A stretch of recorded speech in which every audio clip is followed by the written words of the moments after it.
Gets me every time. And I still get it posted. Every What's time. up, everyone? Welcome back to Across the Board, sponsored by MoneyBall Metrics. You have a little two-man pick and roll today. You have myself, Alpha Dog Bets, here with my guy, Hefe, from Hefe Picks. What's up, Hefe? How? Oh, you know what's up. Do we have any instruments we could play? Some trumpets, some drums, a little percussion. Think of like a scene like in Buckingham Palace in England when royalty walks in. What would they play? They wouldn't play that. I need more grandiose, more music, more trumpets, more saxophones. I need more music. No, nothing? Nothing worthy of a champion? Well, That's all ladies and gentlemen, everybody watching, I'm going to put it to you like this. One of us had Bijan Robinson on his fantasy football team yesterday. And so one of us gets to crown himself as the fantasy football champion of our high school league. That's two-time champion. Hefe Picks to you. Quite honestly, I can't believe I won. I was down by 39 points with only Bijan left. And that boy went out and put on a show and got me a 40 burger. And you're looking at the winner. I got paid out today by the commissioner. It is a phenomenal day, other than the fact that I totally got everything about the game wrong, but called multiple anytime touchdowns. Was a Kyron touchdown away from a crazy hit. I called Terrence Ferguson. I called Bijan times two. How did Kyron not score on that one drive where they gave him the ball legitimately 17 times? I will never understand.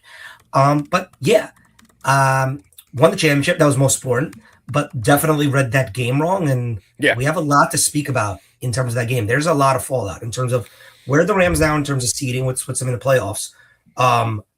Big, humongous shift in MVP odds. Something that shifts that I can't even explain until we get into it. And a insane scenario that somehow is still alive that has everything to do with the Carolina Panthers and the Atlanta Falcons. But before we get into that, Alpha, how does it feel being here today, talking to a champion? It would have been a little bit better if I won the other league I was in the finals in. I also went up against Bijan Robinson. I had a 90% chance of winning my fantasy league. I had Kyron Williams and I had Kyle Pitts. Had about a 13-point lead, something in that range, and I lost by $1 billion because Bijan went nuts. So it's okay. Got my second place payout today. Not too upset about it. It was a nice payout there, so glad I got a payout. You know, today's a day, if you didn't get first, second, or third, you're really upset in the fantasy world. Your season's over. The team you fell in love with, the team you groomed, the team that you made your own, unless you're in a dynasty league, is gone. Time to restart and get a new team. And I did love my teams this year. Happy. I took a second place finish, ended up profitable over all of my leagues, ended up playing for free. I know in our league was a big pot, so I know you ended up profitable in the fantasy football season as well. So everyone here is looking at. I'm going to let you know right now, I'm a man of the people. Want to know what I did this morning? Went to Costco. Got paid out for my winnings. You know what I did for us? Pulling back the curtain as we love to do here. Me and Alpha, in a few weeks, we're going international. We're leaving the country for my brother's bachelor party. I went out and I got us a nice speaker for the house. You bought the speaker you sent? I didn't know you bought it. No, that's crazy. How am I going to ship that to Costa Rica? That's the size of me. I thought you sent a picture. And I just said where we're going. Who cares? Anyway, like it's a secret. Like we're traveling, like we're the president. You can't know my location. Yeah. No, I bought a really cool portable speaker, like 80 watts of power, which is super big for like a portable super speaker. watty. Super watty. Very excited about it. You should be too. We're gonna be jamming. I might get my DJ on. Nobody's sleeping ever. Other than that, I want to just get a couple things. Red Hot Takes in the chat asking if we can break down what all these games mean in terms of NFL. We will 100% get to that later in the week. There are a lot more games that mean a lot. Well, I mean, if you're listening. He won the league. We weren't in the championship together. Yeah. There are a lot more scenarios than just the three big games, the two on Saturday and the Sunday Night Football. There are a lot of seeding scenarios at play. So there's a lot of teams, and this is super important for player props as you get later in the week and spreads to know who's playing for nothing, who's playing for something, who's going out playing just a half for incentives, all these things. We'll have a lot of time to get into that later in the week. think I mentioned it yesterday, but I believe we're going to have a show tomorrow. We'll be off for New Year's Day, and we'll be back on Friday to break down the entire NFL slate. You know the schedule better than me. I have no idea. I just show up when I'm told. Make tomorrow our college football playoff day, and that's going to be a doozy of one. But anyway, let's get into it, man. I mean, there was a lot of things that happened last night on both sides of the ball for both teams on both sides of the ball. I think we have to start with the man of the night. Bijan Robinson is a guy that if you build around him, and the Falcons are doing that, solid offensive line, they continue to build around him, he can be the anchor of the offense. He's worthy of his pick. He's going to probably be the number one pick in fantasy football next year, and he's well worthy of that. He's entering a space that only a few have had, the Adrian Petersons of the world. Le'Veon Bell in his prime. Saquon in his prime. What separates him is his catching. Is it just me, or did anyone else hear Hefe's mic just cut out for most of that? It sounds like, I don't know if it was me. You want to maybe say something again? Let me see if I can hear you. You can't hear me? I hear you now. It cut you out. It dimmed your voice as you said most of that. Oh, sorry. Darnell Washington, obviously, he broke his arm. They said Darnell Washington ruled out for week 18. No shit, he broke his fucking arm last week. I was just talking about how Bijan Robinson's number one pick in fantasy next year, and he's entering that upper level of running backs, like the prime Saquon. No. The answer to this is no. No, only because it's a different game. Correct. When you're talking about top five running backs ever, you're talking about like LaDainian Townsend. Nobody's ever going to do 26 touchdowns in a year. We're talking about like Marshall Faulk, right? Offenses that were run heavy and then the pass worked around it. Correct. Pretty much every offense this day and age, other than pass heavy. Yeah, I mean, I can't even think of one that's all about. I mean, I would say the Ravens are probably the only one that come off the top of my head that are absolutely run first and then will pass. I would love the Eagles to be that, but they're not. None of that. They're neither of the above. I agree. So I don't think anything like that. Yeah, back over to this game. My kind of takeaways are that the Rams just didn't take this one seriously. Let's be honest. That first half was one of the worst first halves of football I've seen a team play all year long. Matthew Stafford made mistakes we haven't seen from him in not just this year, not just last year, in multiple years. That was one of the worst games I have ever seen Matthew Stafford play. And in my opinion, this team just did not take the Falcons seriously. They went into this game thinking it was going to be a cakewalk, and they got their asses handed to them in the first half. Now, Sean McVay, fantastic coach, rallied the team at the half, got their heads on right, got them back into the game. But at the end of the day, it was too big of a hole for them to climb out of. They were down 21-0 at the half. In the second half, they won 24-6. So they just didn't do enough in the first half. They just didn't show up early. I really think that was the main issue in this game. And yeah, part of my J, Stafford's multiple just was terrible yesterday. Did not play a big game at all. Let's go over and take a look at the new MVP race, Hefe, because that's something I think we have to talk about. Definitely interesting there. Matthew Stafford going into yesterday was, I believe, a minus 400 to win the MVP. Minus three. Minus 300 going into that game. And as it stands right now, Drake May is minus 410. And Matthew Stafford's up to a plus 300. Trevor Lawrence is in third at a plus 17. Look, that's it's a shift I didn't see coming, I'm not going to lie to you. And with the Patriots having something to play for this coming week, it's Drake May's to lose. He has to come out and do what Matthew Stafford just did last night. Throw 3 interceptions and lose the game. Which I don't. Part of my Jay, I also agree to this. I think Puka is one of the best. He didn't catch it. It wasn't. I saw Danny Cannell and a bunch of morons on Twitter saying it was a catch. The ball separated from his body. Guys, it's like we're forgetting the Calvin Johnson rule. Okay, this was. I'm sorry, not Calvin Johnson. Des Bryant. The Des Bryant. Des Bryant. I was waiting for you. Sorry. That wasn't a catch, Joe. I'm going to tell you honestly, I grew up in an era of football where that's a catch.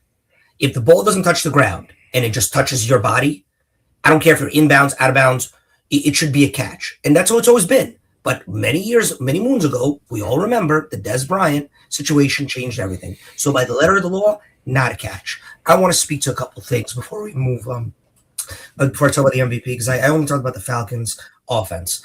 I want to speak about a couple of things.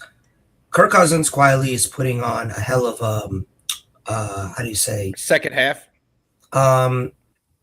hell of a showing for his free agency coming this year. I don't know if he's going to be traded. He has still 2 years at $100 million cap hit for both. I was going to say there's no way he's a free agent, right? No. I'm saying like for him to be traded. The Falcons cannot continue to do this for a third straight year. They just can't. I mean, do you think that Michael Penix is a failed situation? But here's the problem. Yeah. I tell myself what I just said first, and I think to myself, wait a second.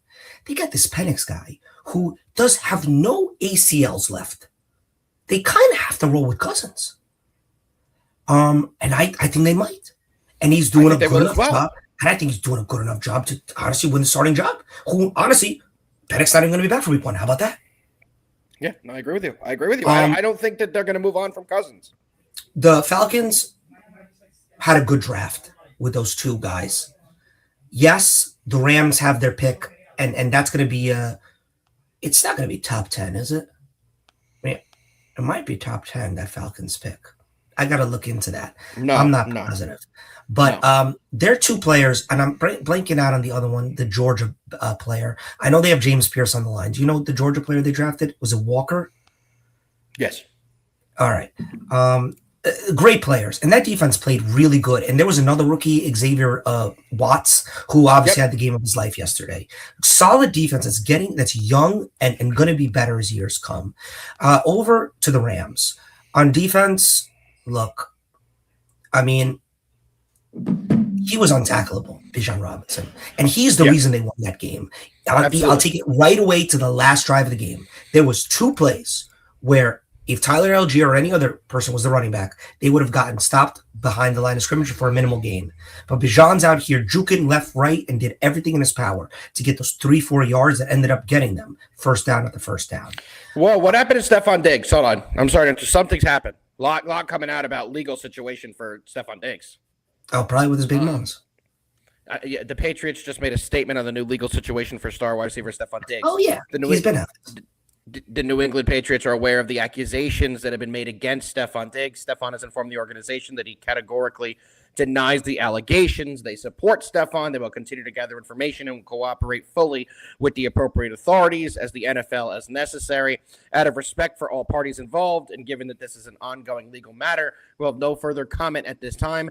This is something that you're going to have to monitor in New England land. Oh, no, this is from his previous baby mama. She sued him for I think the term is strangulation. Yeah. It's like a domestic abuse. This has been for a really long time. This is from his baby but I mama, guess it's coming. I guess it's coming like the trial's about to happen. This happened in early December. I forget when, but yeah. Regardless, this won't get solved anytime soon. He'll be fine for the playoffs. They'll push this off until the offseason. To the Rams side, Jared Verse is unbelievable, and he's going to be amazing for the Rams for years to come. Amazing. Yes, he will. Yes, he will. Matt Stafford had it probably his worst game since he was in a Lions uniform, honestly. Yeah, no, it was an awful performance by Matt Stafford. Off everywhere. And even with all that being said, even with the 3 interceptions, with 21 seconds left on the clock, and you're down by 3, if he just threw the ball 2 more inches closer to that wide receiver who I'm blanking on, he probably wide open. He possibly scores, but they're definitely in field goal range. And there was 2-2. No. It was a no. It was like a like no number name. 19, the Walker. the rookie. Yeah, I know what you mean. I don't know who it is, but when the Falcons had an absolute busted coverage. Wasn't 2-2. No, I thought it was as well. No. It's not.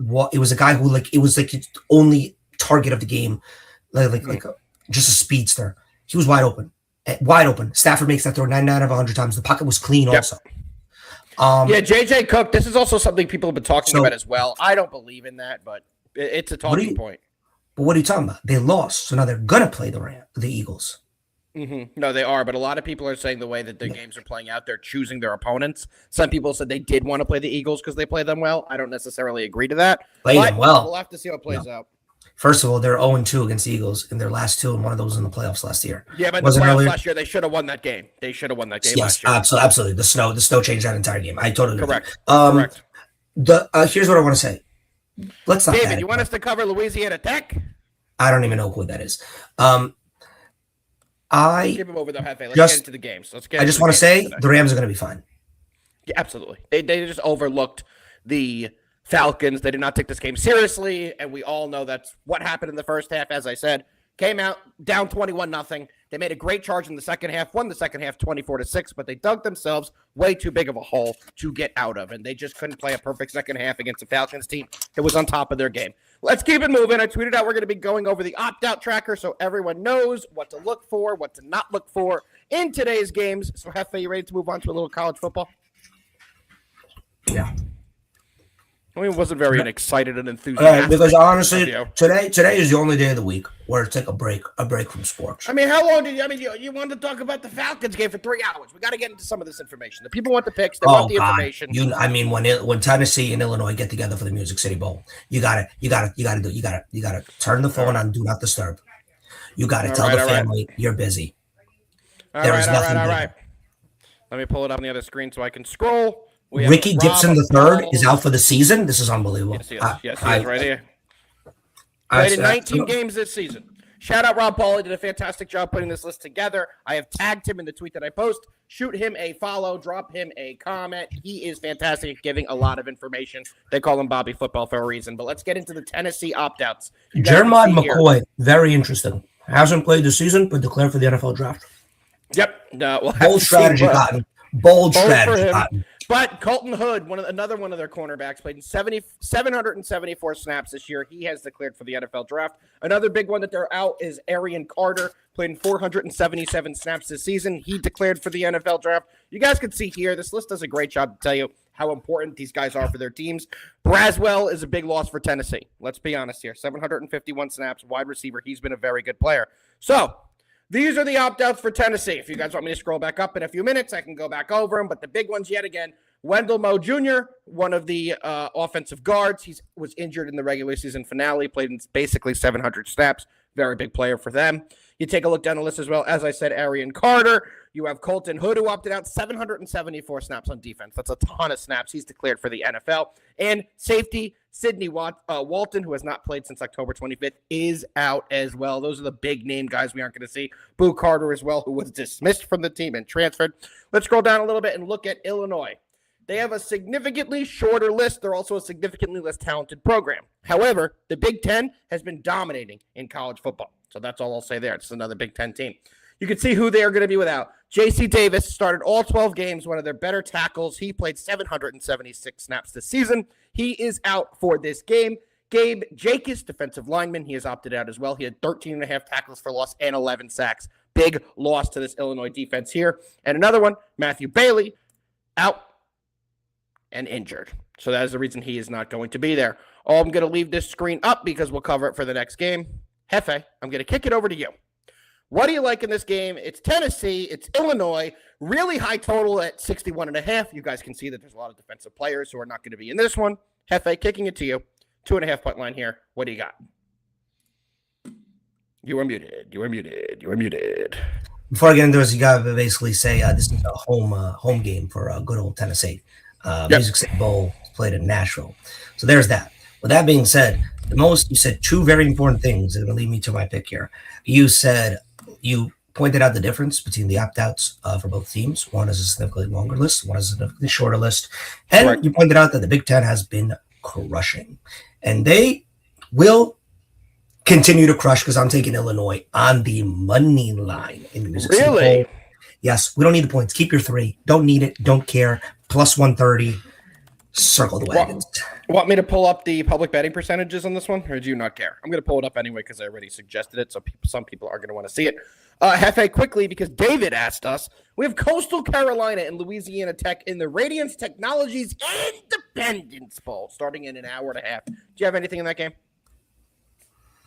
I pray that you guys work during those hours and get a good paycheck and focus on the other games. Come on. That's for our guy, David, Mr. Honig. David, I'm sorry he hates you. I'm not on that game, but I hope you don't work during those hours and you can enjoy your day a little bit today. Hefe, the public betting percentages on this one are pretty much what you would anticipate. Tennessee's getting 75% of the money on the spread. Does that do anything for you or make you even more confident in your bet? No. I don't read into public betting percentages in these no-name bowl games. Smart. We saw it all last week during the big bowl games. Guys, players who you think are playing can opt out literally 10 minutes before game time. Or they could dress and not play. We saw it in multiple games. It's so unpredictable. Yep, very unpredictable. So I don't really care too much about bets that are already in. I actually look closer to kickoff, how that stuff looking. That's how you got to play these bowl games. That's not how you play the college football playoffs. That's how you play these bowl games. Correct. I need to make that very much known. I agree with that. I'm also going to be on Illinois. I'm taking the +3, though. You can get +3 at BetMGM at -110. That's exactly what I'm playing. I like having the field goal there rather than the 2.5. FanDuel's at a 2.5. Like I said, I'm taking the BetMGM +3 points. Gives us a little insurance if they lose on a last-second field goal in a tie game. But I do think Illinois will have a big performance. The Big Ten has been playing very strong this postseason so far, or really bowl season. And I think that continues. I think we've seen that the Big Ten is one of the better conferences in college football. I know the SEC gets all the rave. I know the SEC is the team that they put the most teams in the college football playoff. When you take a look at the landscape and what the other teams in the Big Ten are doing, the Big Ten is a wagon. And the teams that made it through the Big Ten are very good teams, and we continue to see that. So I do think the Big Ten program gets it done here again. J-Bo is saying it's a 3-star play. I'm assuming you're talking about our good friends over at BetQL. That's good. We like to see that them agreeing with us. So I also like that as well. Give me Illinois. Hefe is on Illinois, and it looks like J-Bo is also on Illinois. All right, Hefe, ready for the second bowl game we're going into today? Oh, baby, the Alamo Bowl. The Alamo Bowl, baby. Let me scroll down a little bit. Kickoff, 9 p.m. Where's the location? The Alamo Dome. Let me tell you something. Such a great Who's the owner? Doug Dimmadome. Doug Dimmadome of the Dimsdale Alamo Dimmadome. I can't believe I got that right. Well done for me. Have you guys ever seen a CVS receipt? Because it's not as long as the USC opt-out tracker. We'll take a look at this. DeAnton Lynn hired as the Penn State defensive skip coordinator. all the way and go right to the most important player, Malachi Lemon. Well, name is Mackey, but I'm calling him Malachi, and that's what we're gonna go with. Let me tell you something. Lemon's out. Jacoby Lane is out. Lemon is going to be a first-round pick in the NFL draft. And look right here, Lake McRae, phenomenal name, by the way. 4 touchdowns on the year, 450 receiving yards, big blocking tight end, too. He's also not going to be playing in this game. Backup tight end, Walker Lyons, maybe they'll have him. Now, transfer portal. He's getting the fuck out of there. 20 receptions on the year, 223 receiving yards. So who's playing for this offense on USC? Well, I'll tell you one thing. I see 2 people. Can you scroll down? Let me make sure that this guy's not at the bottom of this list. Okay. It's offense than defense, by the way. Okay, perfect. They still got their stud quarterback, and they still got their stud running back, King something. I know his first name is King because I'll never forget that. Mm-hmm. And I can't remember their quarterback's name. It's something Hawaiian. I want to say Jordan Mayava. Correct, Jordan Mayava. Oh, I got that out of nowhere. I'm impressed. You got that. Mayava, I believe, will be back. Yeah, he announced he's coming back to USC, which is the world we live in now. Yep. Yeah, he had a big announcement for it. Yeah. He was signing back with USC. And listen, he's solid. I think he'll take a big step up next year. But with that being said, he's gonna bowl today. And I know this is going pretty much against. Well, we didn't see TCU's opt-outs. I'm waiting for you to. I was waiting for you to let me go down there, but let's take a look. It's a half pager, not compared to the Walgreens CVS receipt that's 7 pages. You take a look here. Jordan Dwyer is the biggest name here on the offensive side, wide receiver. He will be out. I guess the bigger one, I take it back, is Josh Hoover, the quarterback who had 31 total touchdowns. But better pro prospect is going to be Jordan Dwyer, who is going to be out. Taking a look at the rest of the list, they're missing their kicker, who hasn't played since September 1st. Excellent. And the rest of these guys really haven't been there. They have a defensive lineman who entered the portal. He had 2 sacks, not a huge year. All right. Palmer, 139 rushing yards, not a huge year. So the main loss that they're not going to have is quarterback Josh Hoover and receiver Jordan Dwyer. On the defensive side, Bud Clark, but he's been out for a month and a half, so that was to be expected. Coming back Guys, over to the other page here. This is real simple for me here. I know we just went over, a game where it was a lot of people out versus little people out, and I took the team that had less opt-outs. Here's the difference. One team has the quarterback, one team doesn't. And the quarterback's the most important position on this in the game of football. And when one team has their guy and the other team is going with a guy that I don't even know if he's started a game, I have to assume he has not based on Hoover's 31 total touchdowns. I gotta roll with USC, who has their guy, Mayava, and like I already mentioned, also has one of their better running backs, their best running back, King Miller. Yep. I'm taking USC in the points, and I'm not even thinking twice. You know what's really weird? They're a -5.5, and they're only a -205 on the money line. I feel like that should be a much higher number for USC here.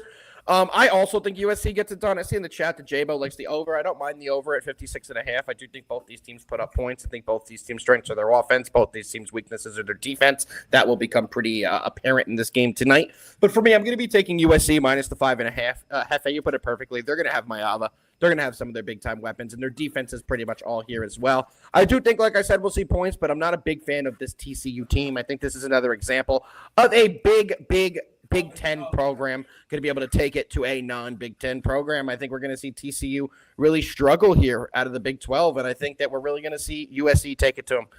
The Big 12 really didn't impress me this year. Just going to be completely honest with you. This is a middle-of-the-pack Big 12 team. They finished 5-4 in conference. Not great for me. Looks like JD is in the chat. What's up, JD? We miss you, bro. He says TCU has a great backup quarterback. Maybe he'll be able to keep him in the game for me. Yeah, I honestly, I have to call that out immediately because I saw that comment. I looked it up. Please don't tell me he's talking about Ken Seals. That's the only backup I see. Ken Seals has 6 passing attempts this year for 24 yards and an interception. Yeah. Let me see if Jacob Porter, the other one, no, has not taken a snap this year. David Potter also has not taken a snap this year. So, yeah, one more. Schobel also hasn't taken a snap this year. So, yes, looks like the guy who we're going to be seeing tonight is going to be. So, what the hell does he know about Ken Seals that I do not? I don't know. Maybe he went to high school with Kenny Seals. Do you think he was a good high school player? Let's take a look at him. Ken Seals. I'm going to tell you right now.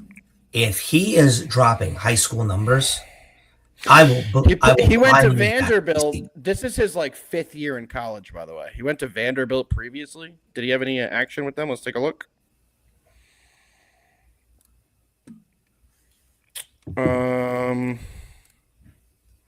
Yes, he did. Not great though on his overall numbers. 2023, he was pretty bad. Let's take a look at 2024. TCU was a great backup quarterback.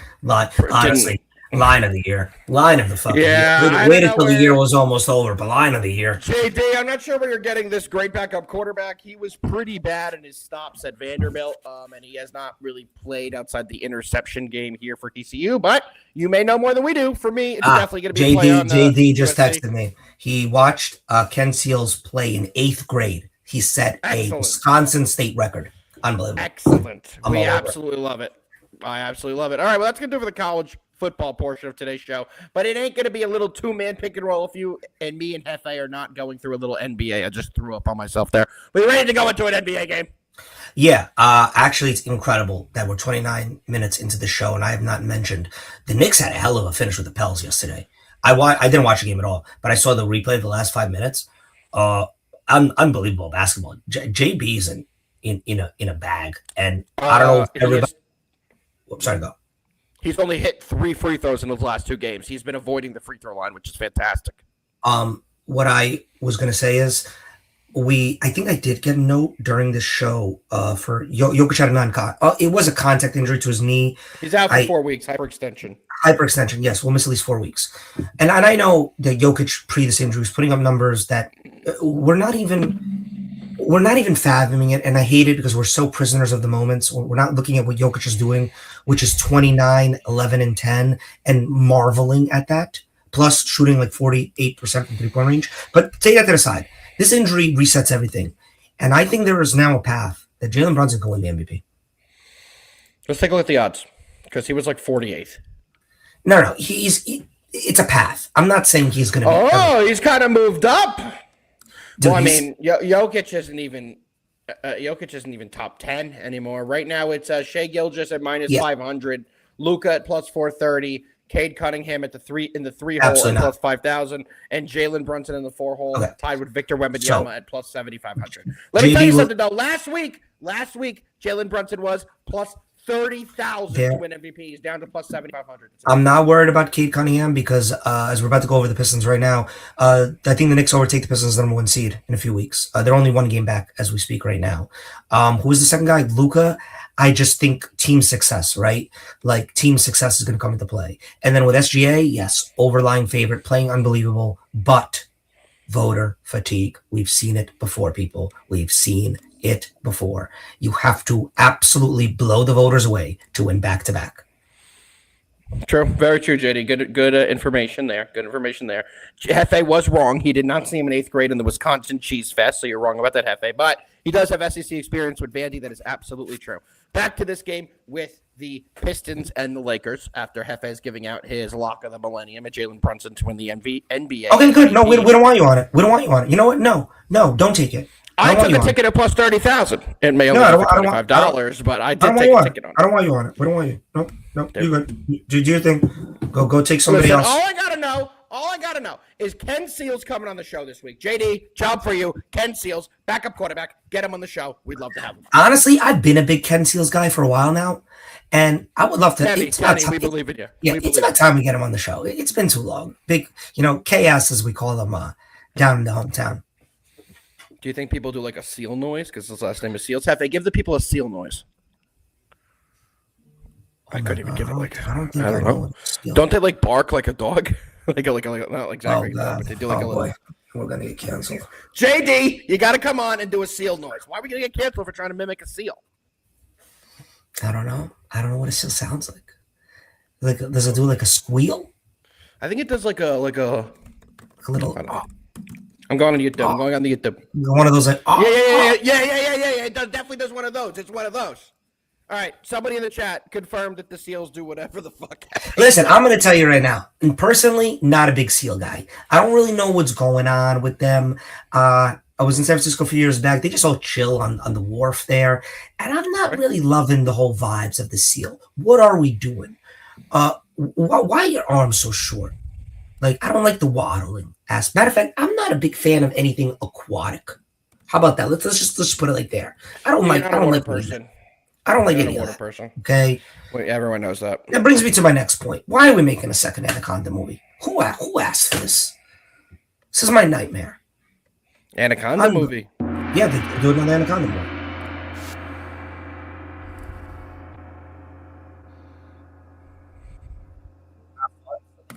So whatever, 2 weeks, it don't matter. You already know what it is. Mando, Hoosier Nation, Kurt, championship, meant to be, written in stone. Good night.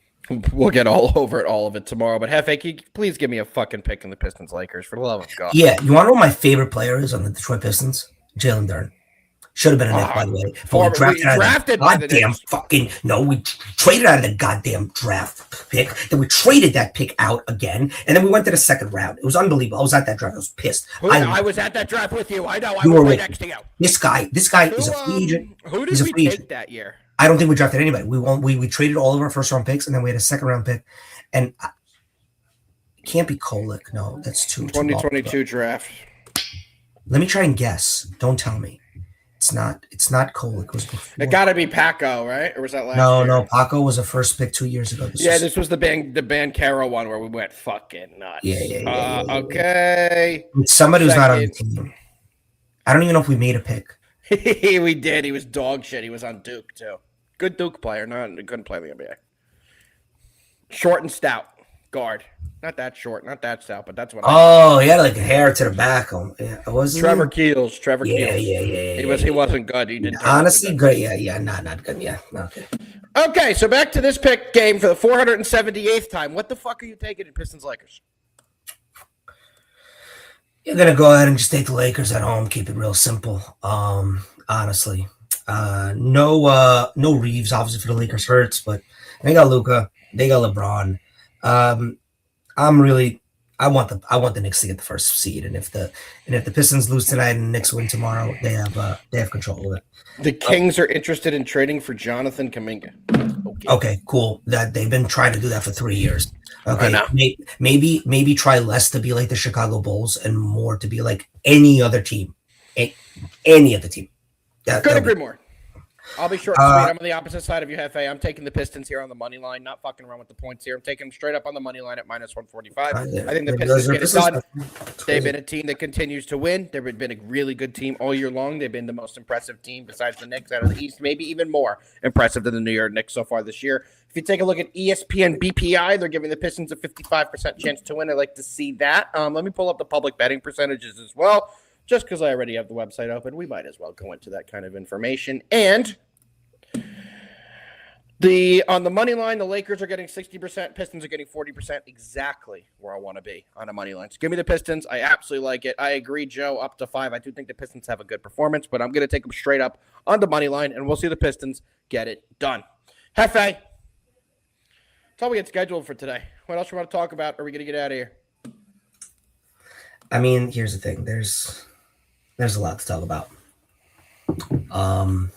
There's just so much. We'll see everyone tomorrow. Well, no, I was going to say, I mean, tomorrow we're probably going to do the 4 CFP games. Tomorrow's a big show. But the problem is there's also a few like no-name bowl games tomorrow that are pretty solid, especially with ranked opponents. We'll be going over all that. Texas and Michigan and some named bowl in Orlando. Cheez-It Bowl in Orlando, Camping World Stadium. I'll update everybody. I bought the Pop-Tarts Bowl quarter zip, and very good. It's literally being shipped in like next February. It's unbelievable. Yeah, I saw that as well. That's what got me to not buy it. Best bets for Tuesday, December 30th are powered by MoneyBall Metrics. Hefe, I'll leave it to you. What do you take as your best bet of the day? Guys, I'm going to give you one that we went over and one on the ice. One that we went over. Oh, little ice picks. The people love the ice picks. Wait, for JD, let me do this real quick because I got to scroll a little bit, but I'm going to do it. JD likes when we do this. Let me know. You ready? We're good. We're live. Music's on. Fantastic. First one is going to be the Trojans. USC -5.5. All jokes aside, guys, I really do believe, I understand USC has a lot of opt-outs, and Lemon is their best offensive player. But when one team has their starting quarterback, and he's a good starting quarterback, and one team doesn't, I have to go with the team that has their guy, and that's why I'm going with the Trojans. My ice pick for tonight, I have 2 that I love, but let me make sure that I'm getting the right one. Pistons on the money line is for me, ladies and gentlemen. Pistons on the money line and the USC Trojans -5.5. Guys, the Vancouver Canucks absolutely suck at home. 4-11-1. And tonight they host the Philadelphia Flyers. And I'm not a big Flyers fan, to be honest with you. I understand they're 9-11 and the Canucks are 16-19. I think the Canucks are a way better team than the record says. And eventually your home crowd has to will you to a victory. And I think that's tonight. It's a good spot. I'm getting +110 on the Canucks money line. And that's what I'm going to roll with in that one. That's it? No other best bets? Just USC and the Canucks? Yeah, USC and the Canucks. Hey, I gave one more than you. I also gave 2. What was your second one? Pistons on the money line and USC -5.5. Well, Pistons doesn't count, so you only gave 1.